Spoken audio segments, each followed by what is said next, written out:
En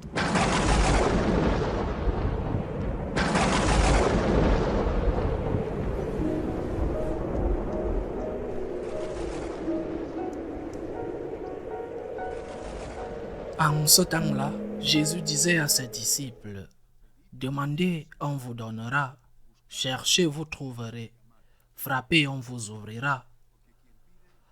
En effet, quiconque demande reçoit, qui cherche trouve, à qui frappe on ouvrira.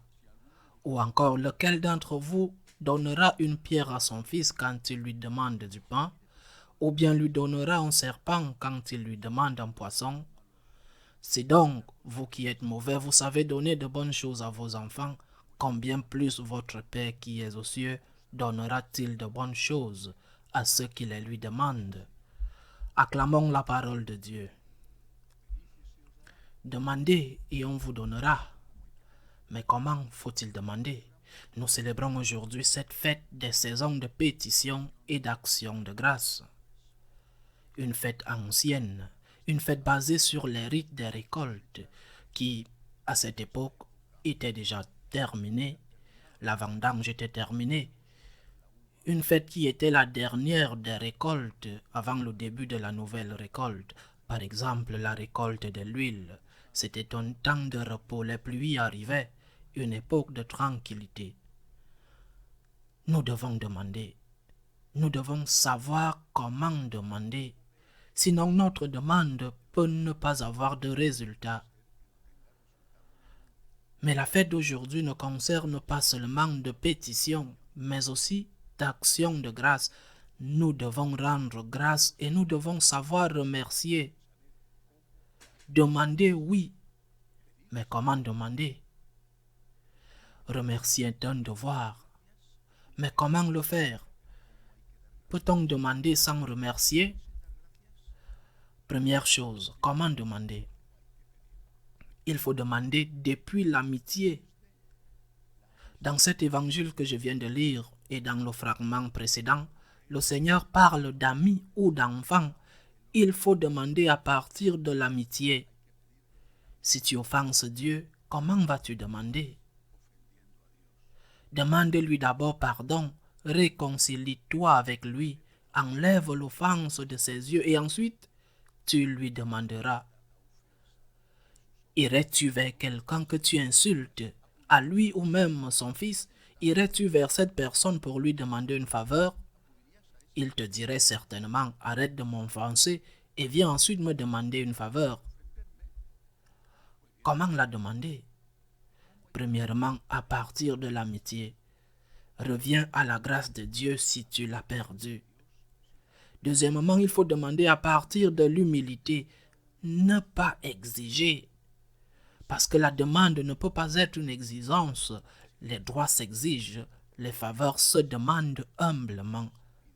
À partir de l'humilité et donc sans se mettre en colère si on ne te donne pas ce que tu voulais, sans se fâcher si on ne te donne pas ce que tu demandes, parce que tu ne revendiques pas un droit, tu demandes une faveur. En demandant ainsi avec humilité, en acceptant le mystère de pourquoi Dieu, même si tu es en état de grâce, ne va pas te donner ce que tu demandes pour toi ou pour tes proches. Troisièmement, il faut demander avec insistance et avec confiance, en sachant que Dieu t'écoute et que peut-être cette insistance permet de vérifier si tu veux et as vraiment besoin de ce que tu demandes. Tu demandes un jour, tu ne le redemandes plus, tu n'en as pas beaucoup besoin. Avec insistance, avec persévérance et en demandant aussi que la volonté de Dieu soit toujours faite, même si tu ne comprends pas pourquoi Dieu veut ou permet certaines choses. 3 conditions donc pour demander, à partir de l'amitié, de l'humilité et avec insistance et persévérance. La gratitude est un devoir. Ce n'est pas une alternative, ce n'est pas une option, c'est un devoir. Nous avons le devoir de remercier Dieu en premier lieu, mais pas seulement Dieu. Maintenant, comment remercier? Nous devons remercier avec notre cœur, c'est-à-dire qu'il ne s'agit pas seulement de courtoisie, de paroles. Nous devons remercier avec notre cœur, Merci Seigneur, vraiment, merci. Nous devons remercier avec des œuvres, pas seulement avec des paroles ou des sentiments. Nous devons remercier avec des œuvres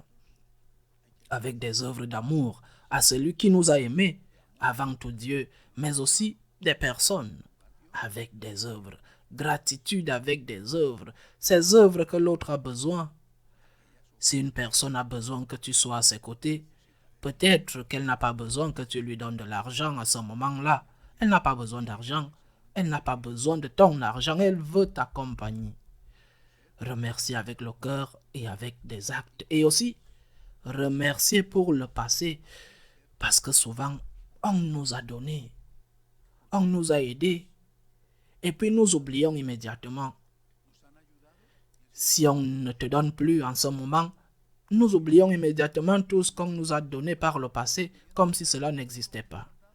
Je remercie le Seigneur pour tout ce qu'il m'a donné, même s'il ne me le donne pas maintenant. Par exemple, la santé. Une personne que tu aimes, que tu as eue et que tu n'as plus parce qu'elle est morte, parce qu'elle est loin. Remercier donc avec le cœur. Remercier en acte. Et remercier aussi pour les choses qui nous ont été données, même si maintenant nous ne les avons plus. Demander et remercier. N'offensons pas le Seigneur en demandant alors que nous sommes en colère contre lui, et ne l'offensons pas en ne le remerciant pas pour tout ce qu'il nous a donné. Loué soit Jésus-Christ.